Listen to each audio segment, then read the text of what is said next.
You ever feel like something is just holding you back? Well, today we're jumping into a devotional that gets right to the heart of that feeling. It's all about understanding what it calls spiritual oppression, and, more importantly, finding a real path to freedom. All right, let's get right into it. Everything we're going to talk about today really comes back to this one single verse from the Gospel of John. Right away, it sets the stage for this huge conflict, right? Two powerful, completely opposite forces that are going to shape the whole rest of the message. And this lays that conflict out perfectly, doesn't it? On one side, you've got a mission that is all about destruction, to steal, to kill, and to destroy. But on the other side, there's a promise of creation, of abundance. This is the core battle that our source material is all about. So if you're looking for freedom, where do you even start? Well, the text says the very first step is to figure out what the problem is in the first place. And that takes us to our first section, understanding the oppressor. The devotional really frames this whole part of the discussion with one crucial question. Who or what exactly is this oppressor? It's really asking you, the reader, to get specific and name the root cause of the struggle. And the text does not mess around with the answer. It's very direct. It identifies the oppressor as a spiritual enemy. And his mission? Well, it's exactly what we saw in that first verse: to steal, kill, and destroy anything and everything good in your life. And then it gets even more specific, breaking down the actual playbook. As you can see, this isn't some vague, shadowy evil. No, we're talking about 4 clear tactics here: deceit, to trick you; sin, to trap you; fear, which is used to paralyze and control you; and finally, despair, which is designed to just absolutely crush your hope and joy. Okay, so that's the problem, laid out pretty clearly. But what's the solution? Well, that leads us right into our next section, the promise of abundant life. And here it is. This is the pivot point of the entire message.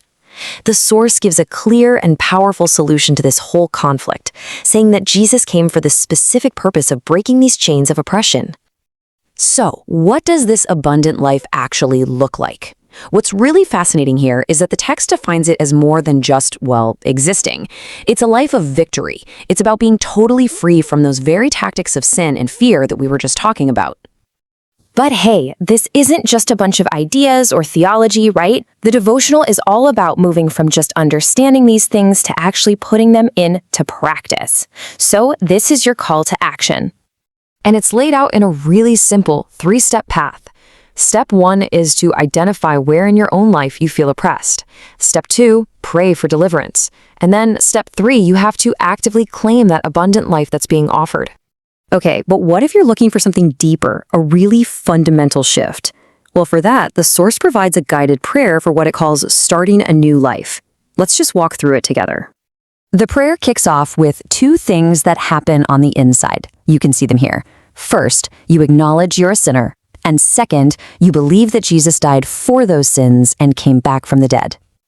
Then it moves to an action, something you do on the outside. You verbally confess Jesus as your Lord, and as it says here, you ask to be washed clean and forgiven. And this is where it all comes together, in this final step. It's a conscious choice you make to receive Jesus into your heart and commit to following him. The text says this is the moment you become a new creation. And you know, they don't just leave you hanging after that. To help people on this new path, the organization actually offers a free ebook to give more context and really help you deepen your understanding of this whole born-again experience. You know, this whole journey isn't supposed to be a solo mission. The final section of the devotional shifts the focus in a big way, from your own personal new life to a massive, collective, global mission. And their goal? Well, it's huge. They are aiming to bring 500 million people to their faith. A number like that, wow, it just really puts the scale and the sheer ambition of this mission into perspective. So how in the world are they going to do it? They outline 3 really clear ways for people like you to get involved. You can become a prayer partner, you can serve as a volunteer missionary, or you can become what they call a kingdom investor by giving financially. And check this out. This table really drives home just how global their operation is. I mean, they have coordinated prayer times all across the world, from Nigeria to the US to the Philippines. It's basically a nonstop 24-hour prayer chain that's fueling this whole mission. It's pretty incredible. And to keep this worldwide community plugged in, they're active on pretty much every platform you can think of. We're talking WhatsApp for daily prayers, Telegram for podcasts, and of course, Facebook, TikTok, YouTube, the whole 9 yards. All of it is designed to build and empower their community online. The devotional wraps up with this really powerful prophetic declaration. It's a super specific promise of divine liberty for November 2025. And it's framed as this final word of encouragement, a final push to get up and walk in that freedom. And it all ends by leaving you with this one last, really challenging question. Are you prepared for his glorious return? It's such a powerful shift in focus, right? From the struggles of today to this ultimate future event. It definitely makes you stop and think about where you really stand.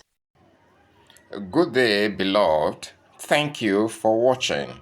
If this kingdom message has blessed you, please like, comment, and share with someone today.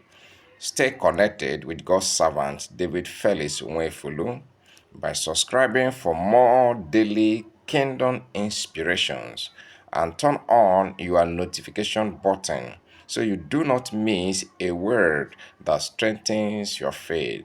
God bless you.